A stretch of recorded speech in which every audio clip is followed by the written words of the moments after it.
The palace released a statement 7 minutes ago that no royal observer thought could possibly be written. With immediate effect, Camilla's role as Queen Consort has been dissolved, and Princess Anne has been formally nominated to take her place next to the king.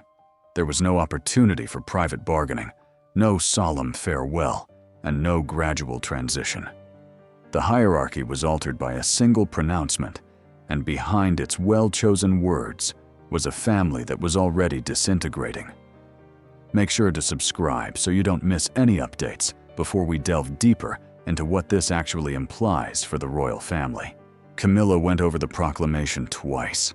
Her fingers gripped the page more tightly, and when her secretary came in, she questioned why no one had alerted her. King Charles's signature, the royal seal, and a precise activation time were all included in the sealed statement. An order bearing the monarch's power is officially marked with the royal seal, indicating that it was not a rumor, a temporary punishment, or an appealable judgment. At St. James's Palace, Anne was given the identical document and stood while reading it. After setting it on the table, she informed her assistant that she had never requested to replace another woman. However, the Princess Royal was aware of its significance. A reigning monarch's wife is referred to as Queen Consort, but this unique arrangement transferred the monarch's duties to his sister without dissolving the marriage. A single sentence was more profound than the others. It stated that during internal instability, the change was required to safeguard the crown's continuity, discipline, and credibility. Because the meaning of the crown extends beyond the wearer, the language was significant. It characterizes the monarchy as a structure whose power is based on popular confidence. Without warning, Camilla heard shame. Anne heard the call to duty. After hearing the price of a betrayal, Charles felt he could no longer turn a blind eye. After approving the release, the monarch sat by himself and stared at the pen he had used as knocking repeatedly went unanswered. The choice had been made in secret, as evidenced by the fact that he signed before morning, long before his wife found out. William wanted a private briefing and canceled 2 meetings across the castle. The Prince of Wales was aware that the public declaration merely touched the surface. The line that no one could explain then appeared. There was another sealed document, but the palace would not release it until Anne found out what Camilla had done and why her brother had waited until that morning to take action. She would not publicly accept the position. However, titles alone were insufficient to comprehend the revelation, because behind those titles were 3 individuals who were united by marriage, blood loyalty, and a wound that none of them could hide. No official phrasing could encompass the human grief that lay behind the palace statement, which reduced the situation to a change of royal responsibility. Camilla had battled for acceptance alongside Charles for years. Without pursuing a crown, Anne had centered her identity around service, and now the monarch stood between the sister whose devotion had never required defense and the wife he had stood up for decades. The news represented a different kind of loss for each of them. Before anyone could articulate it, Camilla experienced that loss. She had endured years of public outrage, chilly palace halls, and whispered questions about whether she really belonged next to the queen. The position of consort, which is held by the spouse of the reigning monarch and carries ceremonial responsibilities, but no independent sovereign authority has come to symbolize the institution's eventual acceptance of her. That evidence had disappeared in one morning. Anne didn't feel triumphant. Decades of challenging encounters, military affiliations, and duty, rendered without expecting love in return, had gained her respect. Because of this palace, officials thought she could take on ceremonial authority right away, without creating more upheaval. However, the Princess Royal informed William in a private meeting that the cruelty of replacing someone in her own family could not be erased by duty. Instead of ambition, he detected rage in her voice. Something terrible came to Charles's mind. He had made a private vow to his wife years ago that she would never again be left unattended in front of the public. That pledge had now been broken by his own signature. When William entered the study, the monarch was holding an old picture of himself and his sister as kids, and the picture showed what his silence could not. Their mutual trust had started even before Camilla became a member of the royal family. Camilla took out the diamond brooch that was ready for that night and put it back in its container. She informed her assistant that the palace had deleted her future rather than altered her schedule. Long after the room became silent, her remarks were preserved in the aide's written testimony. William demanded the truth from his father. According to the Queen, Anne was picked because she was respected by the palace staff, the military, and the family. However, he continued to refuse to give an explanation for why everything had occurred so quickly. The private memo then came to light. An internal written document intended to clarify choices and duties is called a memorandum. It demonstrated Camilla's attempt to elevate the consort's position by subordinating a number of royal duties to advisors who were personally devoted to her. Until she personally heard Camilla's story, Anne refused to wear any of the badges and symbols associated with the position. At last, William disclosed that the crisis had started during a particular ceremony 3 weeks prior, when the Queen Consort gave an order that was in direct opposition to the monarch. Charles finally glanced up when William announced the ceremony, because everyone in the room knew it had been the moment from which there was no turning back. The royal family convened for what ought to have been a controlled ritual of togetherness 3 weeks before to the palace announcement. Rather, a single command, given in a guarded hallway, caused an irreversible rupture. Camilla thought she was safeguarding her office's future, and thought there had been a threat to the power of the crown. By the end of that evening, a written warning was already being prepared, despite Charles's best efforts to keep the conflict under wraps. Minutes before the royal ceremony of continuity at Windsor Castle started, Anne became aware of the alteration. The event was more than just decorative. Senior family members had to sign a symbolic vow outlining their duties throughout the king's reign. Lifting the updated seating card, she examined it silently, before asking the waiting official who had given the go-ahead to change her name. Before anyone else could respond, Camilla did. Drawing the Princess Royal into the adjacent hallway, she argued that the monarchy could not continue as long as the king's wife was ranked lower than his sister. Where royals stand, sit, and appear during official duties is determined by this formal ranking. The Queen Consort contended that if palace employees were to submit to her authority, it had to be clearly obvious. Anne didn't speak out. She explained to Camilla that precedence was a discipline that safeguarded the crown's structure rather than a reward for individual acceptance, because it gave one household the ability to act as though it had sovereign authority. The monarch's sister cautioned that altering it without formal consent went too far. As the altercation came to a conclusion, Charles showed up. He located the replacement page in the ceremonial folder and ripped it out.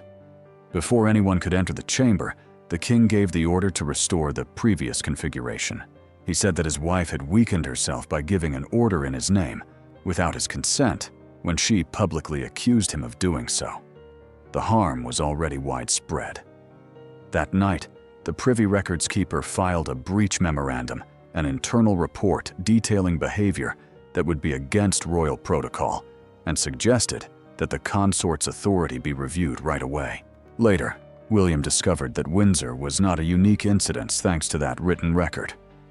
3 prior directives have rerouted access, privileges, patronage announcements, and staff appointments to Camilla's personal office. Anne continued to advise her brother to refrain from publicly humiliating his wife.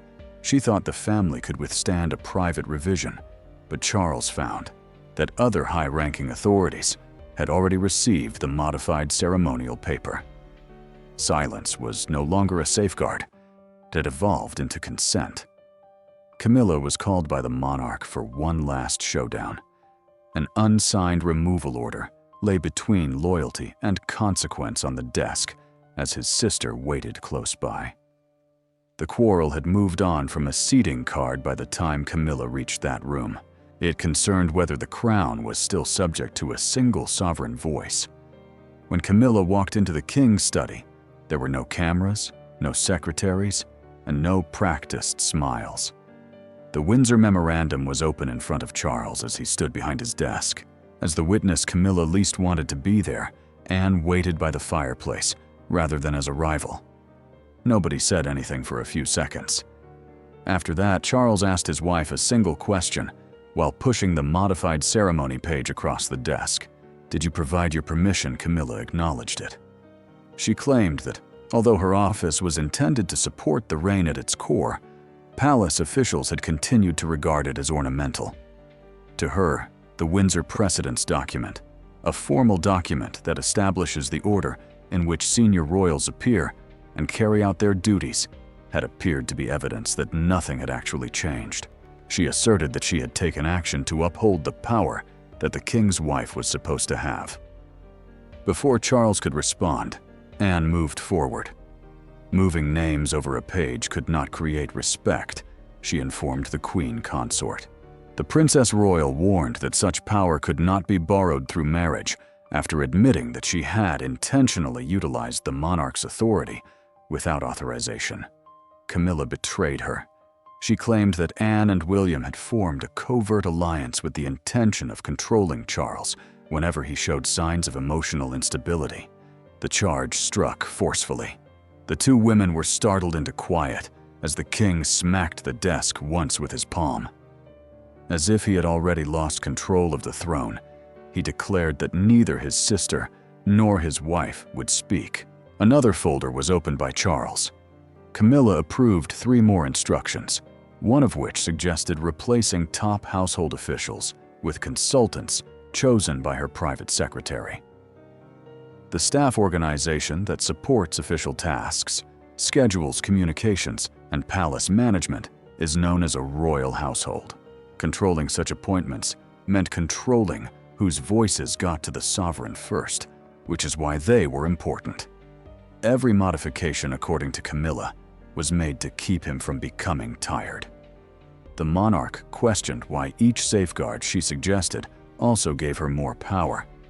Anne was about to leave the couple alone when her brother gave her the command to stay. He claimed that the institution, not just the marriage, was now at stake in the decision.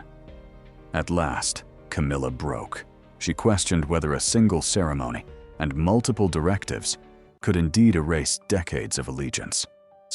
In response, Charles said that the number was irrelevant. The point at which affection turned into authorization to act on behalf of the sovereign was crucial. The unsigned order was turned in her direction by the king. As soon as she spotted Anne's name beneath the lines, she assumed the role of consort and carefully pulled her chair aside. William showed there with a file proving the struggle had already reached the following reign's preparations before he could sign.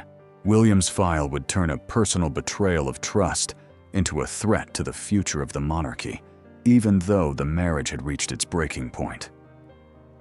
William came in with a tiny dark folder, sealed by the Prince of Wales's office, rather than a grandiose statement. However, Charles saw its importance right away. The documents within dealt with the changeover to the following reign. Plans that could not be changed without the heir's consent. For the first time that morning, Camilla's anger turned to fear as she saw William set the folder next to the removal order. Unbeknownst to everyone, someone had gone farther. William cautiously opened the file. As heir, he was in charge of organizing the future royal household, which included the personnel responsibilities, homes, and official framework that would sustain his rule. While Charles remained sovereign, he was unable to dismiss the king's consort, but the prince could stop unapproved plans from dictating what happened next. His assistance was therefore crucial. Without it, the current turmoil can contaminate the succession itself. As he unveiled a preliminary transition framework, Camilla gaped. The document outlined the transfer of power from one reign to the next, but a number of its provisions had been changed. After Charles's rule ended, Her advisors had tried to obtain ongoing access and permanent jobs. During William's subsequent reign, one provision would have permitted the former consort's private office to have an impact on royal homes, charity donations, and specific archives.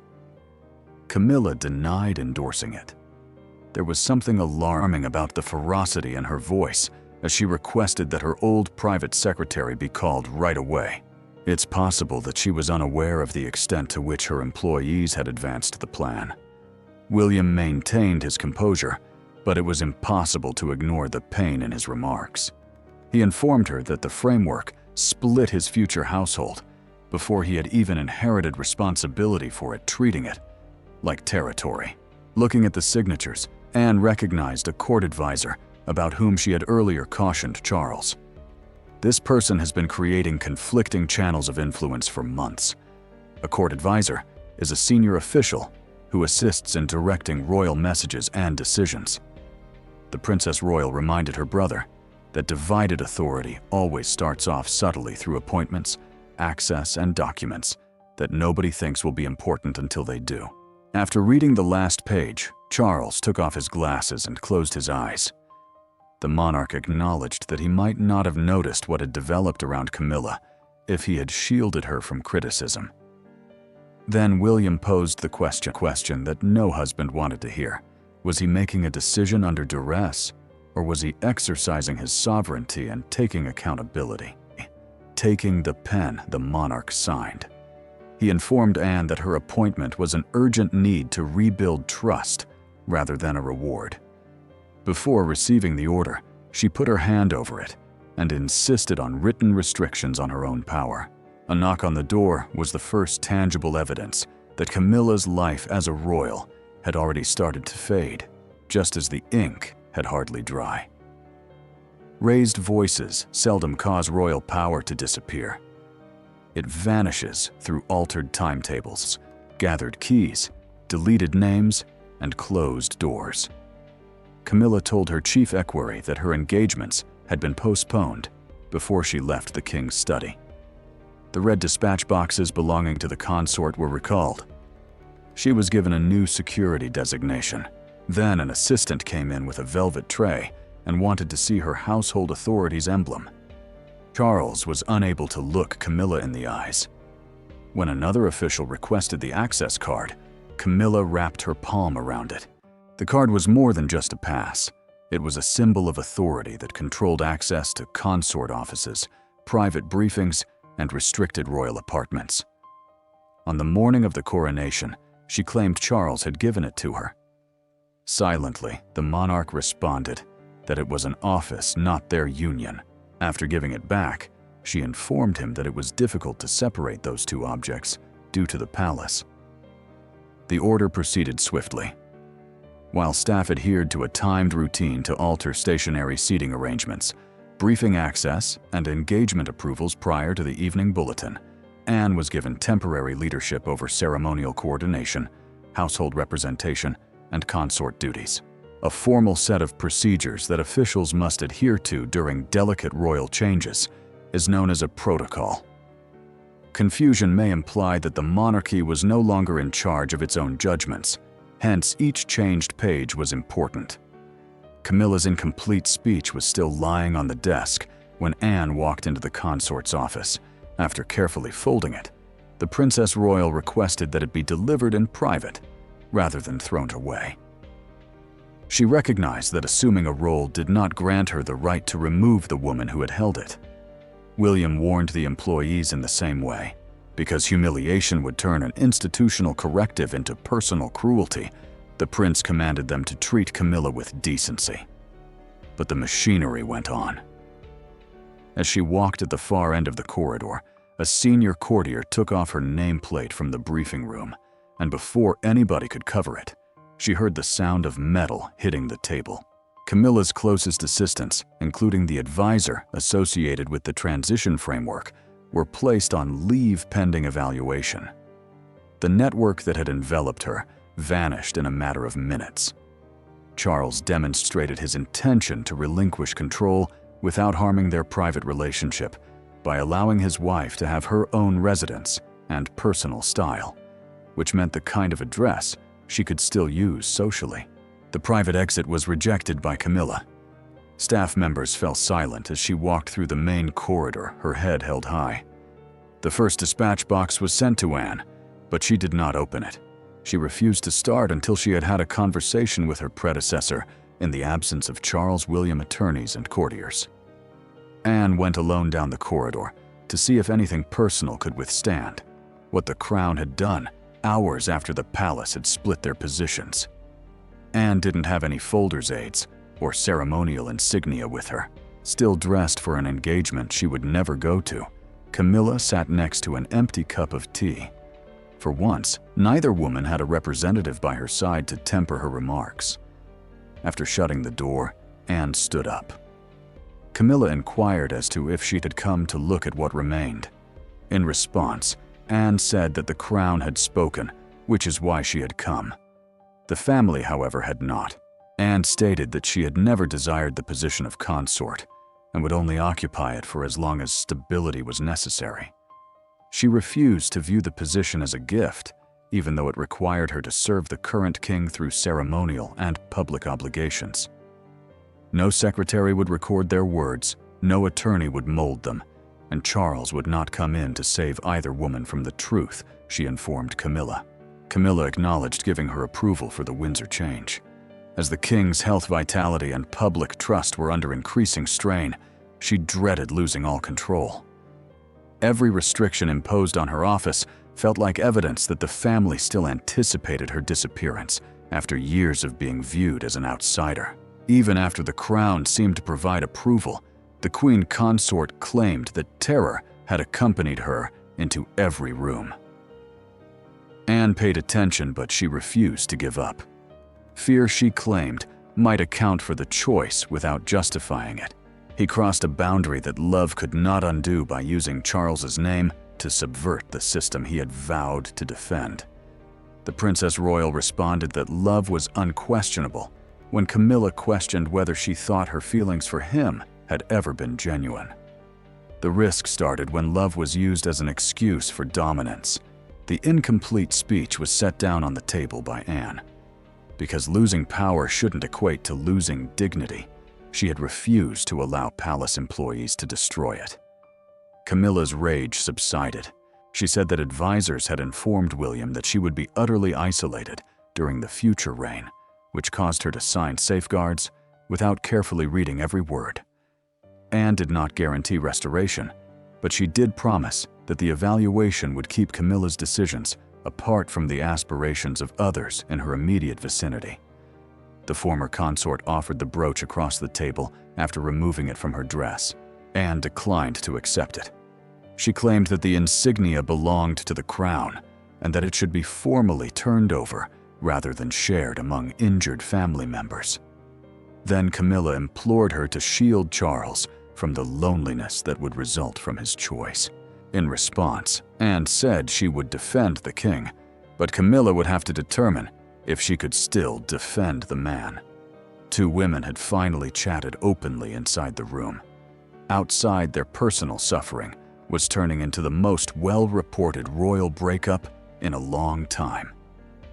The announcement had spread beyond the palace corridors by late afternoon. Regular programming was interrupted by broadcasters.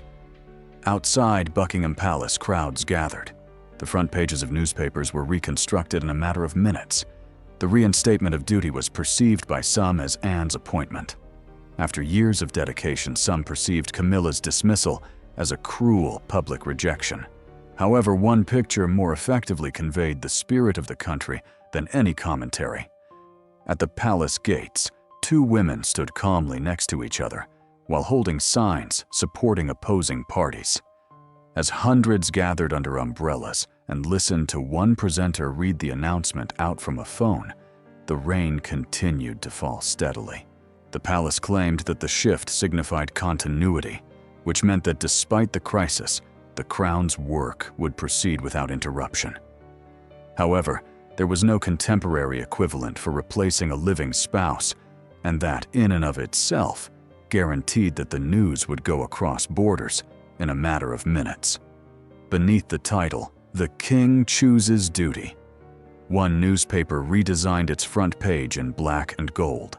A smaller picture depicted Camilla leaving the palace, but Anne's official portrait took up most of the page.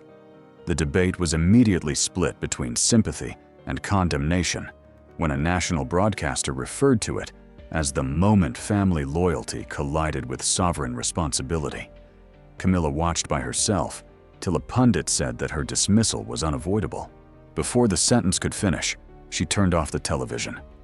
She was more hurt than the official order had been when she heard strangers reduce decades of hardship acceptance and service to a single conclusion. Before their first meeting, Anne went to Clarence's house to meet Charles. Although it is one of the King's official residences in London that afternoon, it felt more like a place of reckoning than a royal base. As he secured his cufflinks, she saw that his hands were shaking and informed him that bravery did not make a decision painless. In response, the king said that suffering did not justify a delay. William thanked Camilla for her service and issued a brief written statement endorsing his father's authority. The prince recognized the need for balance, preserve the organization without discrediting the woman who had supported it in public. When officials confirmed she would keep her private residence, personal dignity and family safety, public outrage subsided even more. The suspended advisor then acknowledged in writing that they were responsible for creating the most harsh transition terms. Although the statement demonstrated Camilla's careless approval, it undermined allegations of an all-out personal conspiracy. Prior to her first assignment, Anne insisted that the restrictions on her new position be made public. Those who worried unbridled authority had just switched hands were reassured by the ruling. She would stand next to Charles during a national service in the morning. Beyond the official procession, Camilla would also be there in private, but not beyond the repercussions. The world had selected its headlines, but 3 individuals who could no longer conceal themselves behind ceremony would deliver the monarchy's genuine verdict the following morning. Charles and Anne went into the national service the next morning. As the sister bearing a burden he was no longer able to bear alone, rather than as a victorious substitute. Camilla was not present. In private, she observed the congregation rising, and the significance of the problem became clear when Anne hesitated before replacing her. This was hardly a triumph over a single woman. It was a public reckoning with authority, duty, love, and trust. Anne instructed authorities to keep the king at the center of all announcements and refrained from wearing any newly assigned jewelry. Although she had authority in her new capacity as Queen Consort, a royal position that supports a reigning monarch through ceremonial and public duties, she declined to exploit it as a sign of personal success. At the door, Charles paused, reminding everyone that she was there to support her brother, rather than to take over his authority. She silently extended her arm. With the incomplete speech at her side, Camilla observed from her personal home. Relief had started to emerge behind the acute, embarrassing grief that yet persisted. Before the couple was totally devoured by power, the palace had put an end to the conflict. She saw for the first time that the only way to keep what was left between them would be to lose the workplace. After the service, Charles went to see her alone. He did not enter as the ruler who had dismissed her.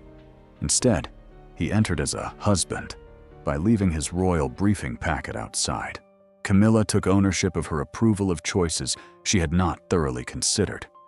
She acknowledged that her fear of being left out had led her to pursue abilities the consort was never supposed to have. Charles refused to accept his innocence.